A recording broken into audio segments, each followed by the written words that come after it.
دامەزراوەی ئەمنی ئیسرائیل هۆشداری دەدات لە تەقینەوەی ڕەوشی کەناری ڕۆژاوای فەڵەستین و هەروەها سوپای ئەو قەوارەیەش هێزەکانی لەو ناوچانە زیاتر دەکات. ئەمە لە کاتێکدایە کە هێزە ئەمنیەکانی ئیسرائیل ڕۆژانە هێرش دەکەنە سەر جوتیارانی فەڵەستینی و هێرشی جوولەکە توندڕەوەکانیش بۆ سەر فەڵەستینیەکان کاردانەوەی توندی نێودەوڵەتی لێکەوتوەتەوە. بەپێی ماڵپەڕی واڵای ئیسرائیلی کە لە دەستگامنیەکانی ئەو قەوارەوە دەستی کەوتووە، دۆخی ئەمنی کەناری ڕۆژاوا لە تەقینەوەدایە و هێرش و پەلامارەکانی هێزە ئەمنیە زایۆنیەکان بۆ سەر و ماڵی هاوڵاتیانی فەڵەستینی دۆخەکەی گەیاندوتە حاڵەتی تەقینەوە. ماڵپەڕەکە بڵاوی کردوێتەوە سوپا ژمارەی کەتیبەکانی لە کەناری ڕۆژاوا بۆ 26 کەتیبە بەرز کردوێتەوە.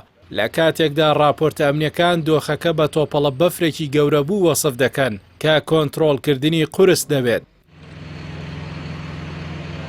هاوکات بەرپرسێکی ئەمنی باڵا ئاشکرای کردووە کە ئیسرائیل بڕیاری داوە ئۆپەراسیۆنێکی سەربازی بەرفراوان بۆ سەر ئەوەی بە ژێرخانی تیرۆر ناوی دەبات دوا بخات بۆ دوای سەردانە چاوەڕوانکراوەکەی بنیامین ناتانیاهۆ سەرۆگۆزیرانی ئیسرائیل بۆ ئەمریکا. ئامانج لەو بڕیارەش ئەوەیە پرسی فەڵەستین نەبێتە تەوەری سەرەکی کۆبوونەوەی ناتانیاهۆ و دۆناڵد ترامپ، بەڵکو تەرکیز بخرێتە سەر دۆسیەکانی ئێران و لوبنان و کەرتی غەزە.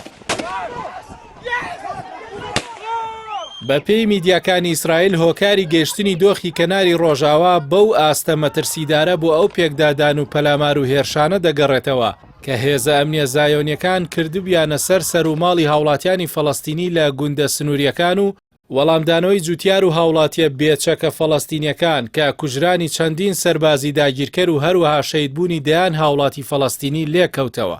لەگەڵەوەشدا پەلاماری جوولەکە توندڕەوە نیشتە جێکراوەکان بۆ سەر مزگەوتەکانی فەڵەستین و سووتاندنیان و هەروەها هەڵکوتانە سەر ماڵی هاوڵاتیانی فەڵەستین و لەلایەکی تریشەوە هەڵکوتانە سەر مزگەوتی ئەقسای پیرۆز لەلایەن جوولەکە توندڕەوەکانەوە کە لەلایەن پۆلیسی زایۆنی و پارێزگاریان لێ دەکرێت. ئەو هێرشانە کاردانەوەی فراوانی نێودەوڵەتی و عەرەبیان لێکەوتەوە. نەتەوە یەکگرتووەکان و یەکێتی ئەوروپا هۆشداریان لە فراوانبوونی ئاڵۆزیەکان دا و داوای پاراستنی مەدەنیەکان و لێپرسینەوەیان لە بکەرانی ئەو توند و تیژیانە کرد. هاوکات وەزارەتی دەرەوەی بەشێک لە وڵاتانی عەرەبی بە توندی سەرکۆنەی سووتاندنی مزگەوتەکان و ماڵی فەڵەستینیەکانیان کرد و بەکارێکی هاندەرانە و توندڕەوانە دژی موسڵمانان ناوی برد. ئەو وڵاتانە و دامەزراوە نێودەوڵەتیەکان داواشان لە حکومەتی ئیسرائیل کردووە بەرپرسیارەتی تەواو لە ئەستۆ بگرێت، چونکە هەر کەم تەرخەمیەک لە سزادانی تاوانباران وەک ڕەزامەندیەکی شاراوە لێک دەدرێتە و دەبێتە هۆی قوڵبوونەوەی کینە، ڕەگەزپەرستی و ناسەقامگیری لە ناوچەکەدا. ولا تقولوا لمن يقتل في سبيل الله أموات